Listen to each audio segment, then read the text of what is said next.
Irmão Júlio, venha orar aqui para nós, entramos na palavra.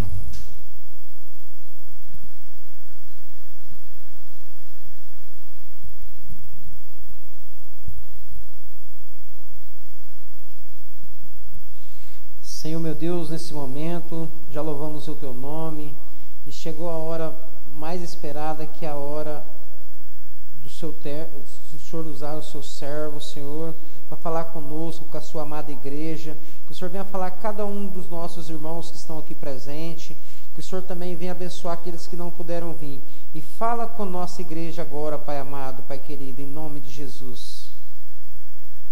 Amém.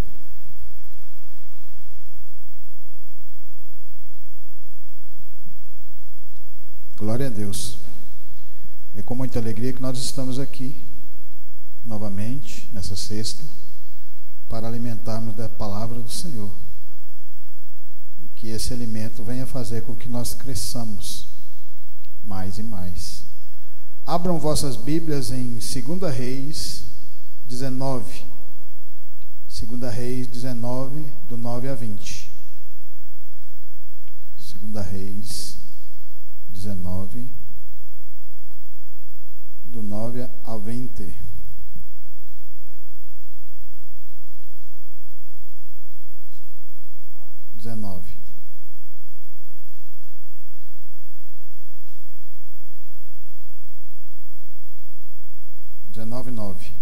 Amém? Amém? A palavra de Deus fala assim: ouvindo ele dizer de Tiraca, rei de Cux, eis que é saído para te fazer guerra, tornou a enviar mensageiros a Ezequias, dizendo: assim falareis a Ezequias, rei de Judá, dizendo: não te engane o teu Deus, em quem confias, dizendo: Jerusalém não será entregue nas mãos do rei da Síria. Eis que já tens ouvido o que fizeram os reis da Síria a todas as terras, destruindo-as totalmente, e tu te livrarás? Porventura as livraram os deuses das nações, a quem destruíram, como a Gozã, Arã, Rezef, e aos filhos de Éden, que estavam em Telassar? Que é feito do rei de Amate, e do rei de Arpade, e do rei da cidade dos Sepharvaim, de Ena e de Iva?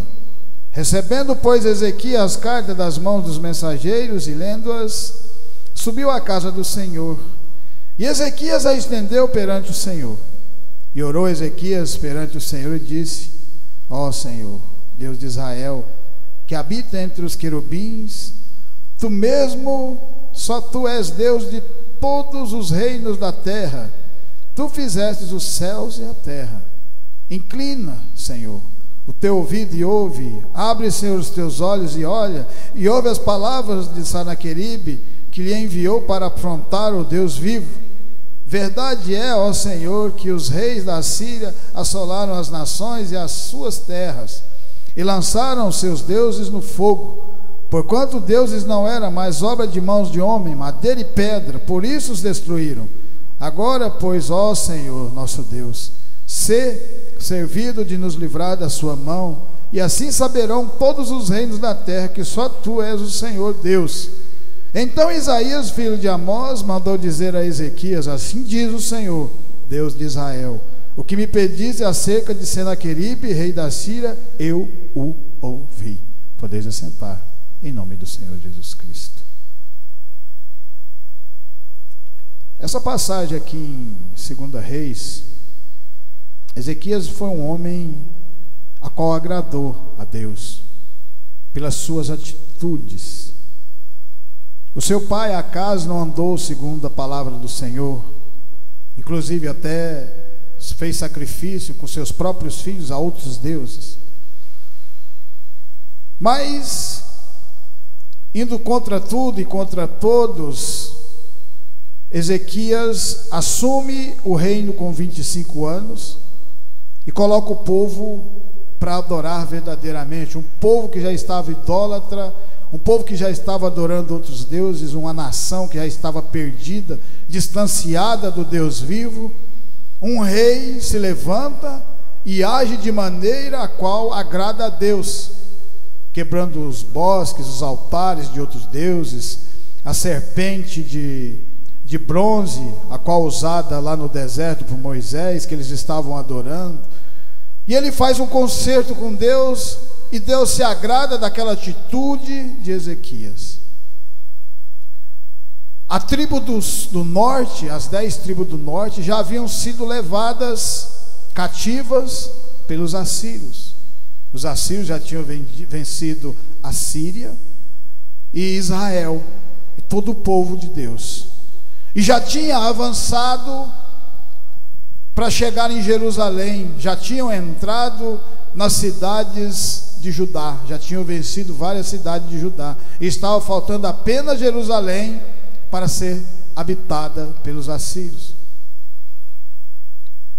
Mas o que é mais interessante, que quando Ezequias ele faz o concerto com Deus, começa a andar de verdade, põe o povo para adorar de verdade, voltar à adoração verdadeira a Deus, ele adoece. E no momento da sua doença, Deus olha para ele e manda Isaías, um profeta, um homem de Deus, falar com Ezequias que ele arrumar a sua casa, porque ele ia perecer.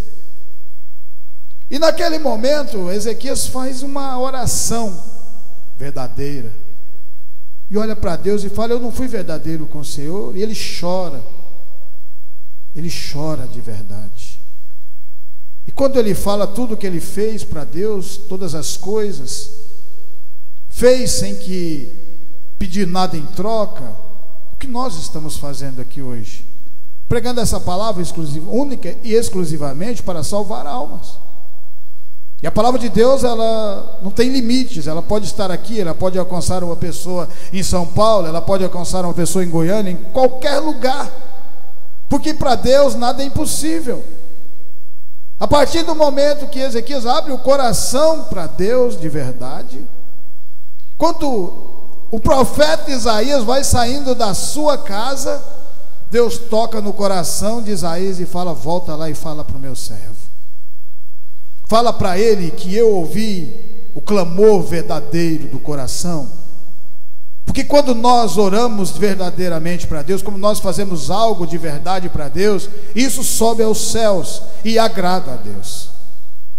E Deus fala para Isaías, vai lá e fala para ele que eu vou dar mais 15 anos de vida para ele.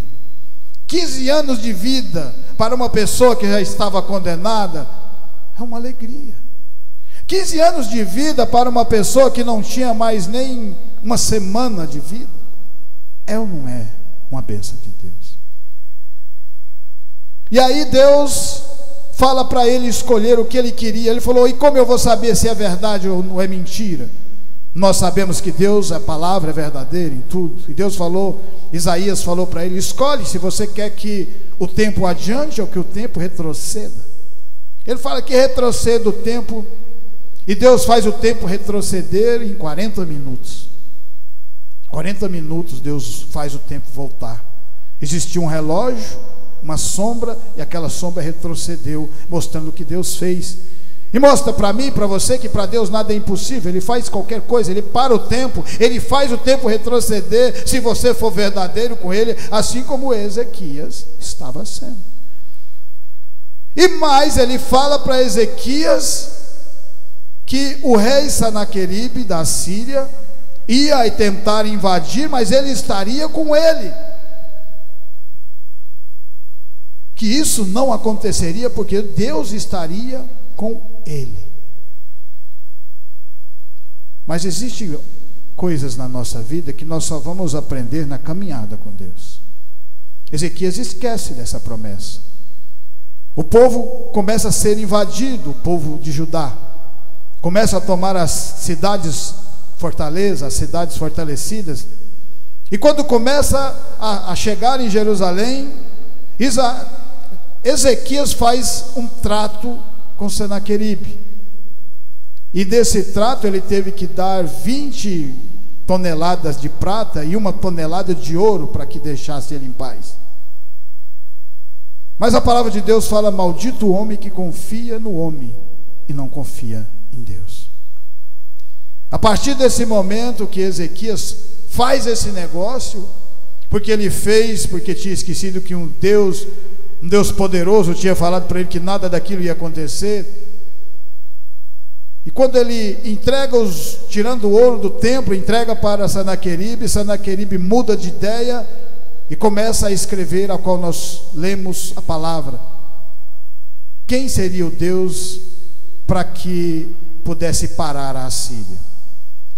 Em Atos 9:1-5, a palavra de Deus fala assim, Atos 9:1-5, Atos 9:1-5, Atos 9:1-5. Quando nós somos verdadeiros com Deus, Ele peleja por nós. A palavra de Deus fala assim: Saulo, respirando ainda ameaças e morte contra os discípulos do Senhor, dirigiu-se ao sumo sacerdote e pediu-lhe cartas para Damasco, para as sinagogas, a fim de que se encontrasse algum daquelas seitas, quer homens, quer mulheres, os conduzisse presos a Jerusalém. Indo no caminho, aconteceu que, chegando perto de Damasco, subitamente o cercou um resplendor de luz do céu, e caindo em terra ouviu uma voz que lhe dizia: Saulo, Saulo, por que me persegue? Ele disse: quem é, Senhor? E o Senhor disse: eu sou Jesus a quem tu persegues. Duro é para ti recalcitrar contra os aguilhões. E ele, tremendo e atônico, disse: Senhor, o que queres que eu faça? E disse o Senhor: levanta-te e entra na cidade, e lá te será dito o que te convém fazer. Existia um homem chamado Saulo de Tarso, que estava perseguindo os cristãos, que estavam adorando verdadeiramente a Deus, adorando a Jesus Cristo pelo sacrifício que Ele fez para que nós fôssemos salvos. Por isso nós estamos aqui pregando essa palavra. A partir do momento que Saulo continua naquela perseguição, o povo continua orando, porque a palavra de Deus fala para nós orarmos para os nossos inimigos, porque Deus que pelejará por nós, mas temos que ser verdadeiros nisso. Então, num certo momento, quando Saulo estavam apedrejando o diácono Estevão, antes da morte, prega a palavra, mostrando para nós que a palavra de Deus, ela nunca volta vazia, e que se alguém parar, que seja por curiosidade para ouvir a palavra de Deus, a palavra vai entrar no coração dessa pessoa. Não importa que se hoje, ou amanhã, ou depois da manhã, mas mais cedo ou mais tarde, aquela palavra vai florescer e vai crescer dentro dela, vai dar sentido a ela. E foi isso que aconteceu na vida de Saulo de Tarso. O povo cristão sendo perseguido, mas o povo cristão tinha algo a mais na vida, que era Deus, que era o Senhor Jesus Cristo. E continuavam orando. E quem estava em evidência naquele momento? Saulo de Tarso. Se ele estava em evidência, quem é que as igrejas estavam orando para que Deus colocasse a mão, para que Deus operasse na vida? Saulo de Tarso.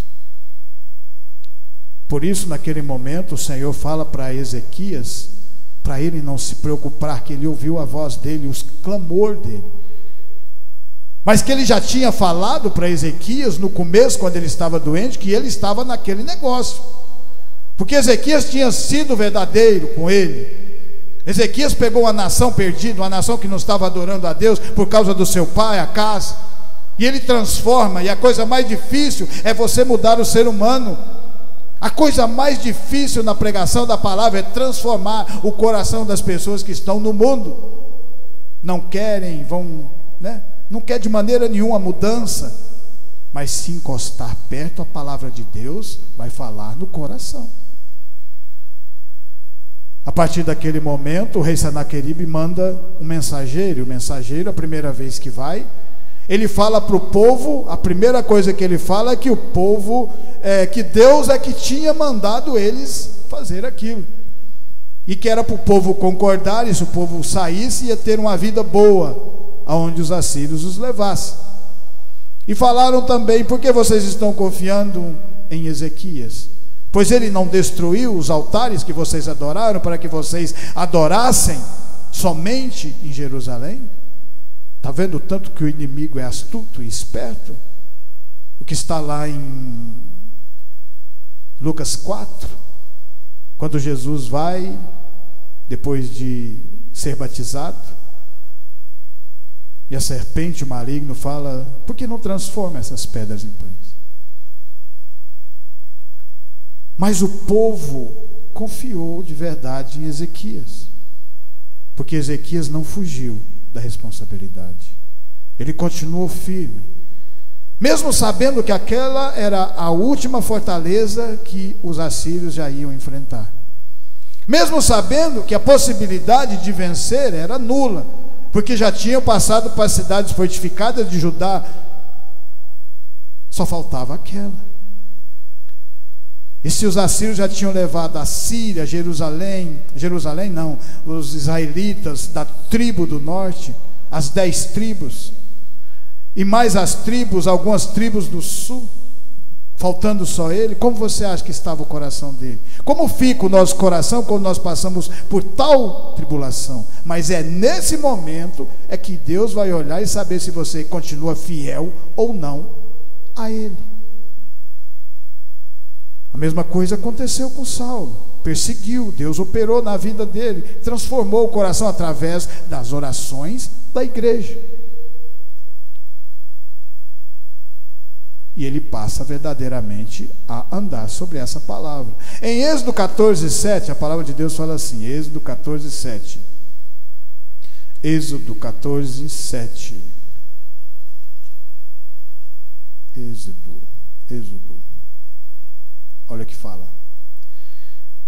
E tomou 600 carros escolhidos e todos os carros do Egito, e os capitães sobre eles todos, porque o Senhor endureceu o coração de Faraó, rei do Egito, para que perseguisse os filhos de Israel. Porém os filhos de Israel saíram com alta mão, e os egípcios perseguiram-nos, todos os cavalos e carros de Faraó, e os seus cavaleiros e seus exércitos, e alcançaram-nos acampados junto ao mar, perto de Pi-Hairote, diante de Baal-Zephon.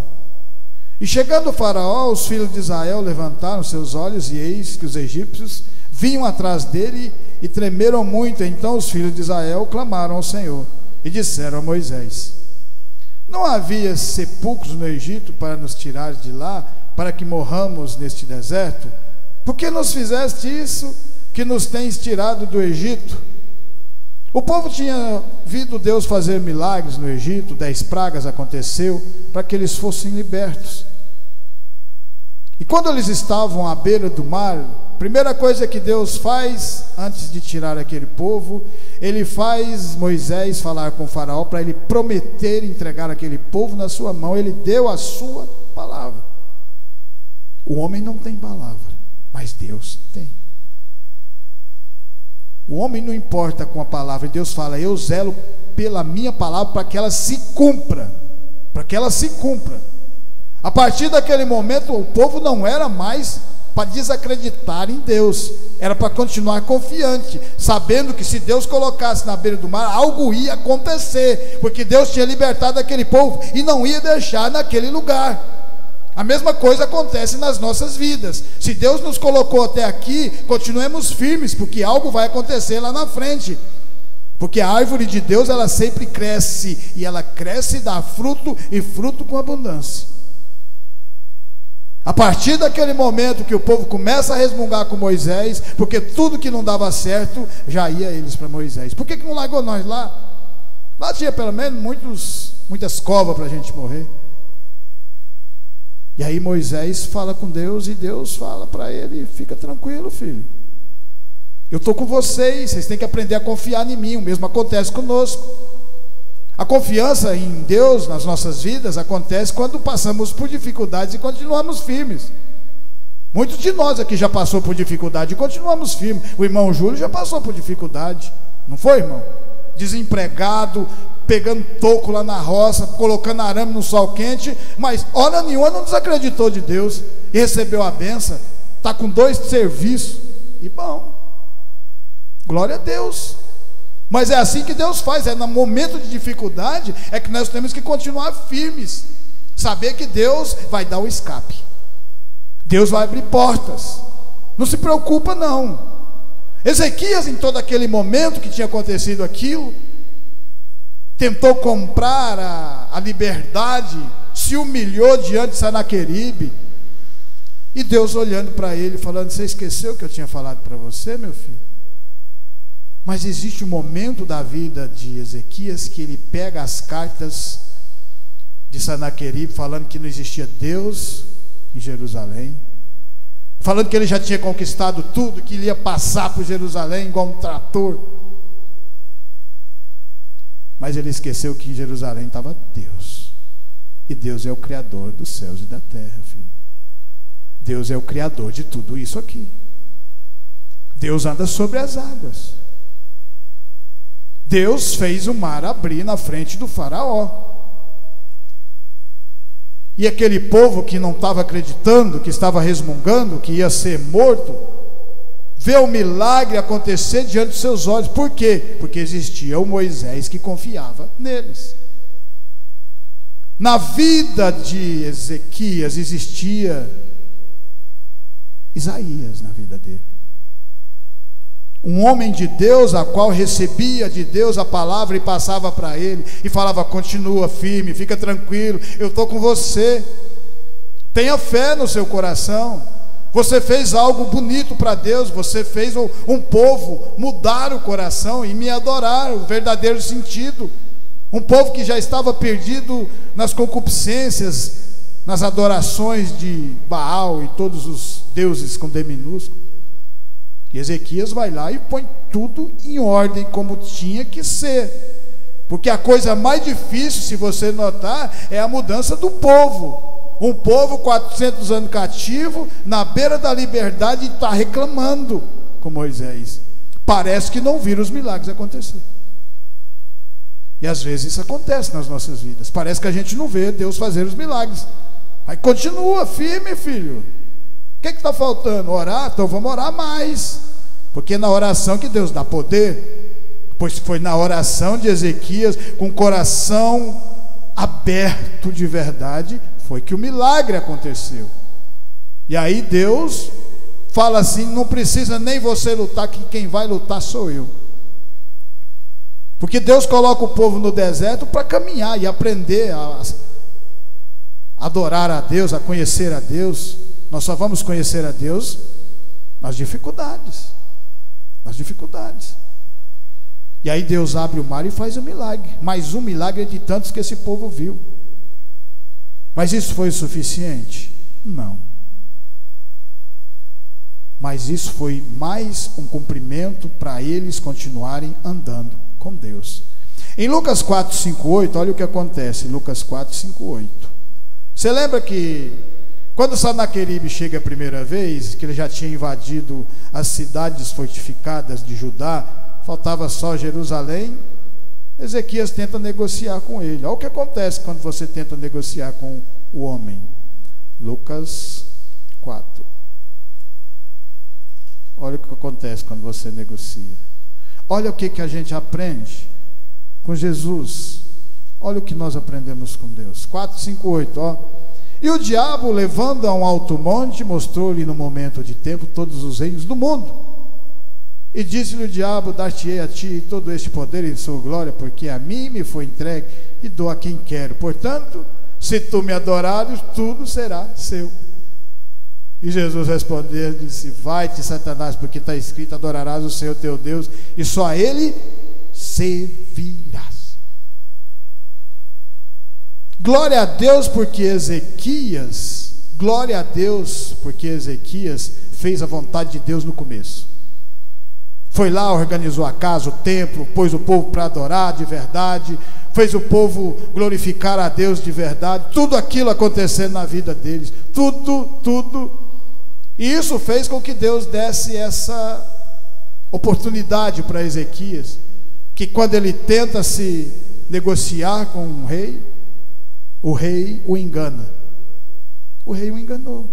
Pegou todo o ouro, pegou toda a prata e continuou em cima, tentando invadir Jerusalém.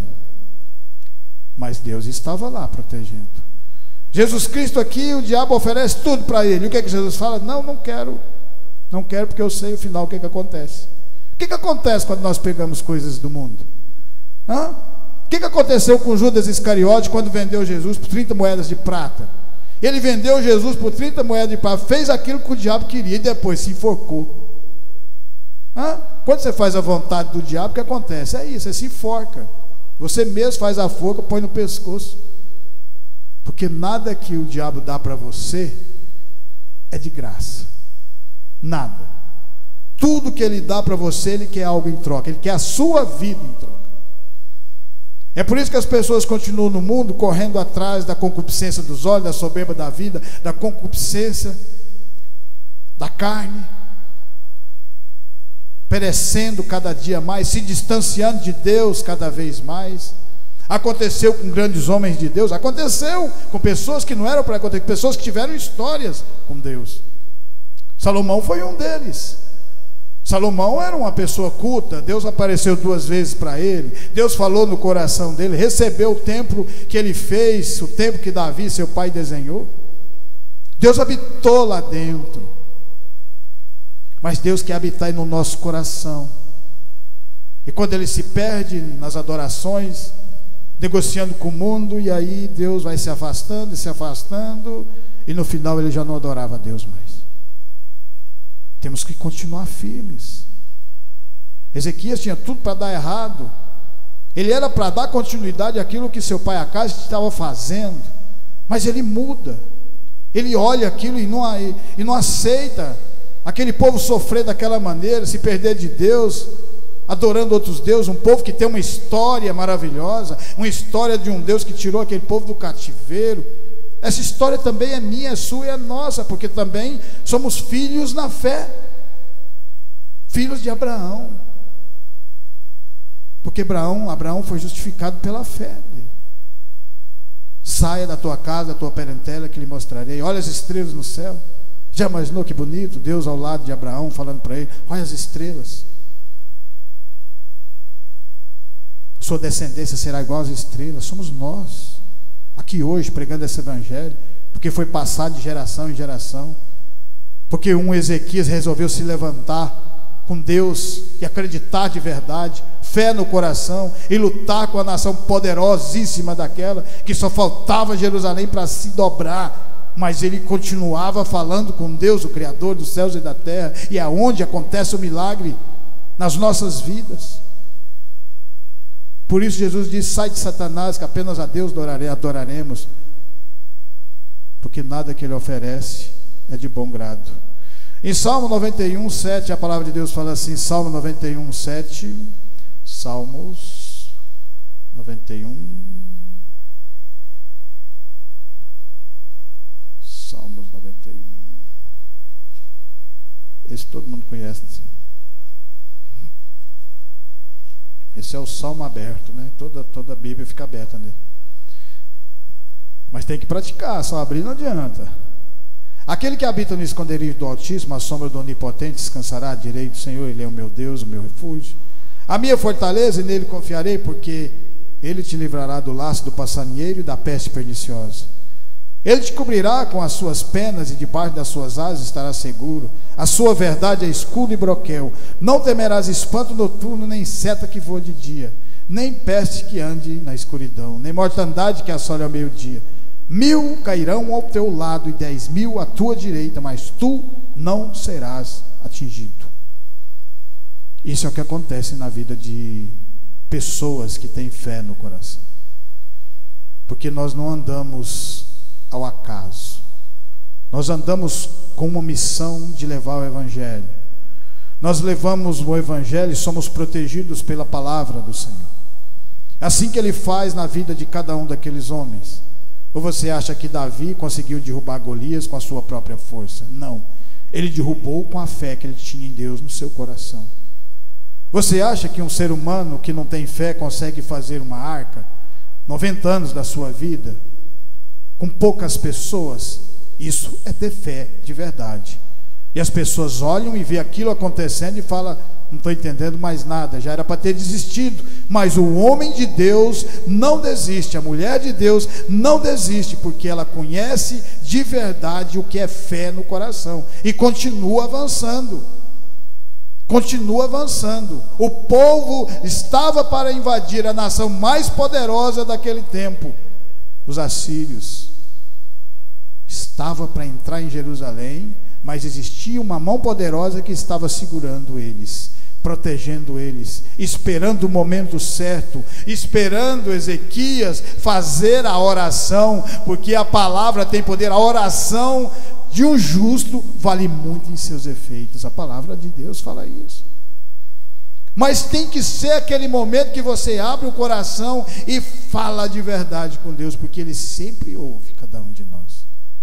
Por isso 1000 cairão ao teu lado, 10.000 à tua direita, mas tu não serás atingido, porque é protegido do Senhor. E Mateus 3:1-8, a palavra de Deus fala assim, Mateus 3:1-8, Mateus 3. E naqueles dias apareceu João Batista pregando no deserto da Judéia, dizendo: arrependei-vos, porque é chegado o reino dos céus. Porque este é anunciado pelo profeta Isaías, que disse: voz do que clama no deserto, preparai o caminho do Senhor, endireitai as suas veredas. E este João tinha sua veste de pelos de camelo e um cinto de couro em torno de seus lombos, e alimentava-se de gafanhotos de mel silvestre. Então ia ter com ele Jerusalém, toda a Judéia, toda a província adjacente ao Jordão. Por quê? Porque estava pregando com coração, estava pregando aquilo que Deus estava mandando. Não estava preocupado com roupas, não estava preocupado com a vestimenta, com o que há de comer, igual está lá em Mateus 5. Deus sabe tudo o que você precisa. A palavra de Deus fala que nem Salomão vestiu como veste os lírios do campo, a qual o homem depois tira, joga, põe fogo. João Batista estava aqui porque ele estava persistindo, fazendo algo bonito para Deus. Ele estava fazendo à vontade a mesma coisa que Ezequias também fez. Não pediu nada em troca, foi lá e fez, quebrou tudo e fez. Isso agradou a Deus. E no momento de doença, de tristeza na vida dele, Deus restitui e fala: dou 15 anos na sua vida, para você continuar fazendo o que você está fazendo. E lembra que os assírios não vão invadir Jerusalém. E ele esqueceu. Porque num determinado momento da caminhada, às vezes nós esquecemos de algumas coisas que Deus fala. Lembra, a palavra de Deus é eterna. Se Ele falar que vai fazer algo na sua vida, Ele vai fazer.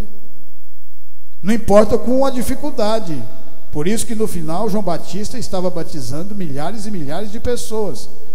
Aquele povo que estava com o coração torto, um povo que não estava mais preocupado com as coisas de Deus, estava havendo uma mudança, um arrependimento, porque todo o sentido da caminhada no deserto, das leis, é mostrar que o povo é pecador e precisa do arrependimento, e precisa de alguém para trabalhar isso, o Espírito Santo de Deus colocado em nós. Por isso nós estamos aprendendo com a palavra do Senhor. E depois de tudo isso, apareceu Jesus e o João Batista entregou nas mãos dele e falou assim, ele não queria nem batizar Jesus. Jesus fala para que se cumpra a lei, as escrituras. E Jesus começa o seu ministério através do batismo, porque João Batista acreditou.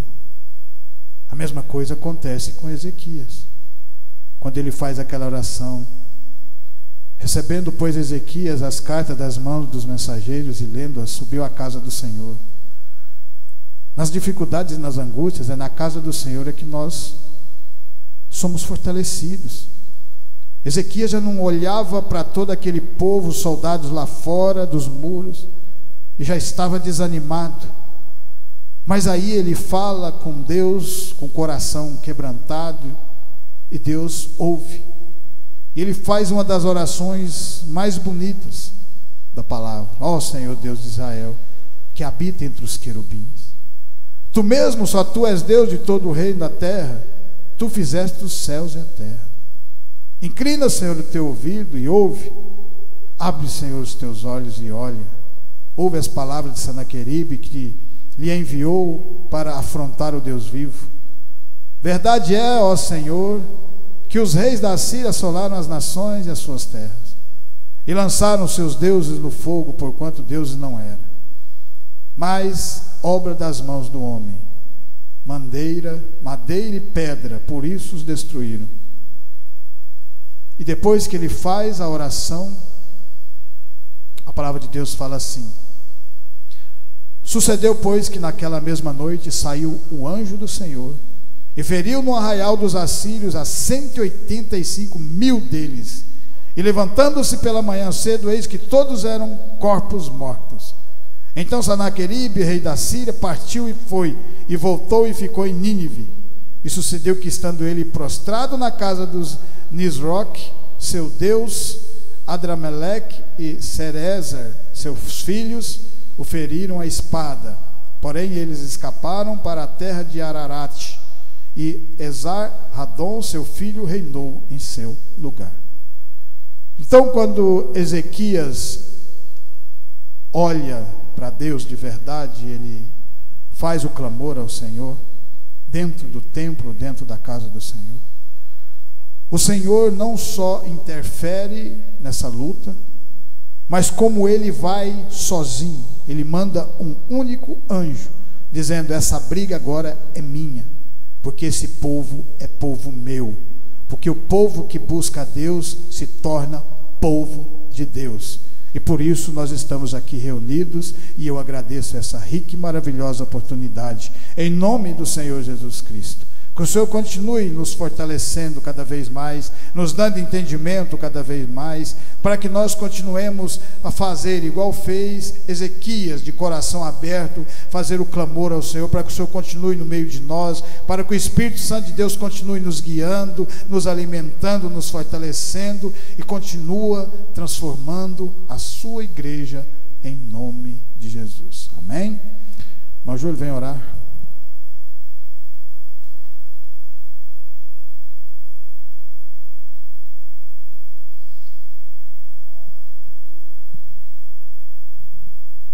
Obrigado, Senhor, por mais esse domingo que o Senhor tem oferecido para nós, estar aqui na sua igreja, para nós louvamos o teu nome, e que o Senhor venha abençoar os irmãos que estão aqui presentes hoje, que o Senhor leva cada um de nós para nossas casas com segurança, e que o Senhor venha abençoar cada um de nós nesse momento, Senhor, que pedimos em nome de Jesus.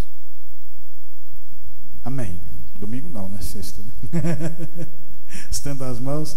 Que a graça do nosso Senhor Jesus Cristo, o grande amor de Deus e as doces consolações do Espírito Santo estejam com cada um de nós. E nós dizemos amém. Glória a Deus.